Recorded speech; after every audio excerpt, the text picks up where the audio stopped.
राधे राधे। कृष्णा कृष्णा कृष्णा, जय लड्डू गोपाल की, जय बाल गोपाल की। आप सभी भक्तों का हमारे चैनल पर स्वागत है।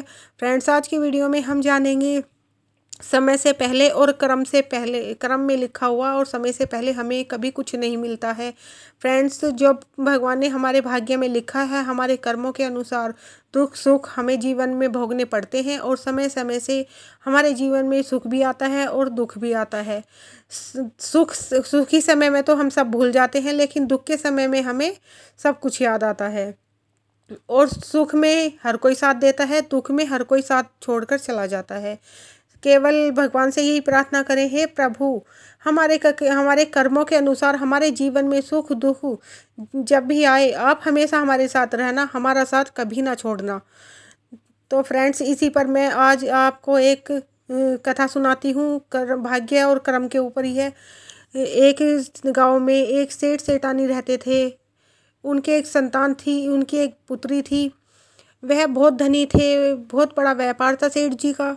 सेठ जी ने अपनी पुत्री का विवाह बहुत बड़े घर में किया था। वो भी बहुत बड़े व्यापारी थे, लेकिन कहते हैं जब समय बदलता है तो पता नहीं चलता।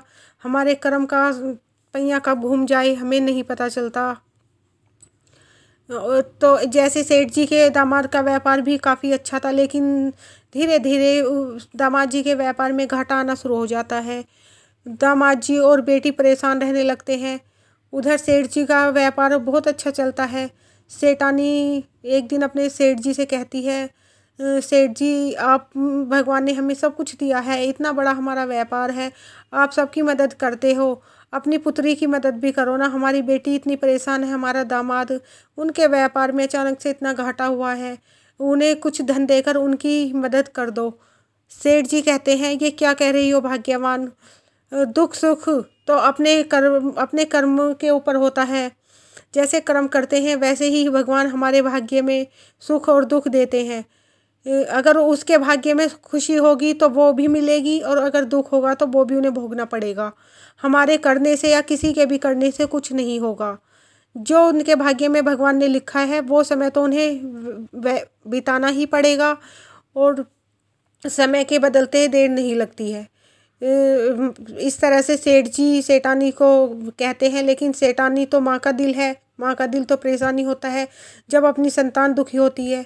तो सेठानी कुछ नहीं कहती है, लेकिन मनी मन परेशान रहती है। एक दिन सेठ जी की दामाद और बेटी सेठ जी और सेठानी से मिलने आते हैं घर पे। तो सेठानी सोचती है, क्यों ना आज मैं अपने दामाद जी और बेटी की मदद कर दूं।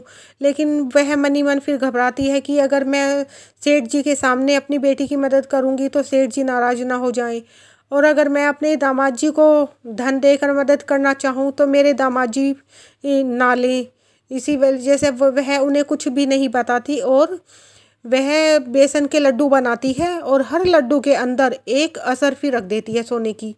इस तरह से वो काफ़ी लड्डू बनाकर एक डब्बे में बंद कर देती है और सभी लड्डुओं के अंदर एक एक सोने की असरफी रख देती है, और वो ये बात किसी को भी नहीं बताती।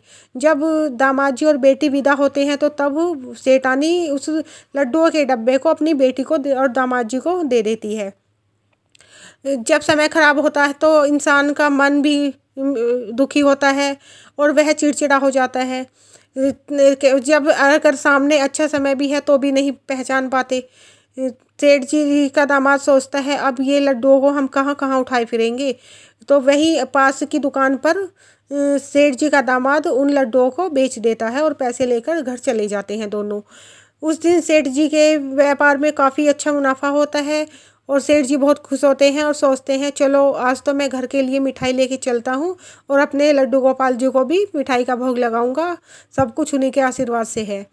सेठ जी दुकान पर जाकर लड्डू ही मांगते हैं, और वही लड्डुओं का पैकेट दुकान वाला सेठ जी को दे देता है, जो सेठ जी का दामाद उस दुकान वाले को बेचकर गया था।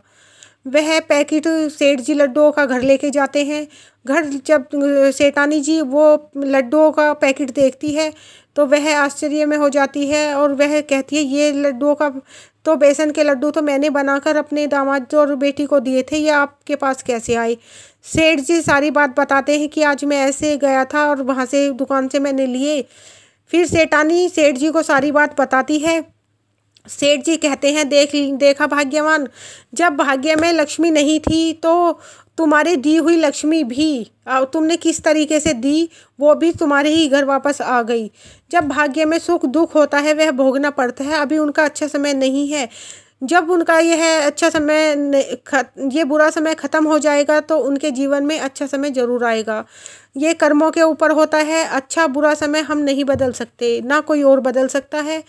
ये भगवान ही हमारी सहायता करते हैं और हमारे कर्मों के अनुसार ही हमारे जीवन में अच्छा बुरा समय आता है। बस भगवान से ये प्रार्थना करें कि प्रभु अच्छा बुरा समय तो आए लेकिन आप हमेशा हमारे साथ रहे। प्रभु हमारे कर्मों का लिखा हुआ, हमारे भाग्य में लिखा हुआ जो दुख सुख होता है उसे नहीं बदल सकते, लेकिन उसे थोड़ा कम कर देते हैं। इसीलिए समय से पहले, भाग्य से पहले कहा जाता है कभी कुछ नहीं मिलता। हाँ, खुशी अगर हमारे जीवन में है तो वो ज़रूर मिलेगी, और अगर दुख हमारे जीवन में है तो वो भी हमें ज़रूर भोगना पड़ता है। ये सुख दुख धूप छाँव की तरह होते हैं। जैसे धूप छाँव होती है वैसे ही जीवन में सुख दुख आते रहते हैं। इनसे कभी घबराना नहीं चाहिए। सुख हो या दुख हो, भगवान का नाम स्मरण करते रहें, प्रभु से का आशीर्वाद लेते रहें और अपने जीवन को खुशी से व्यतीत करते रहें। राधे राधे राधे। कृष्णा कृष्णा कृष्णा। जय लड्डू गोपाल की, जय बाल गोपाल की।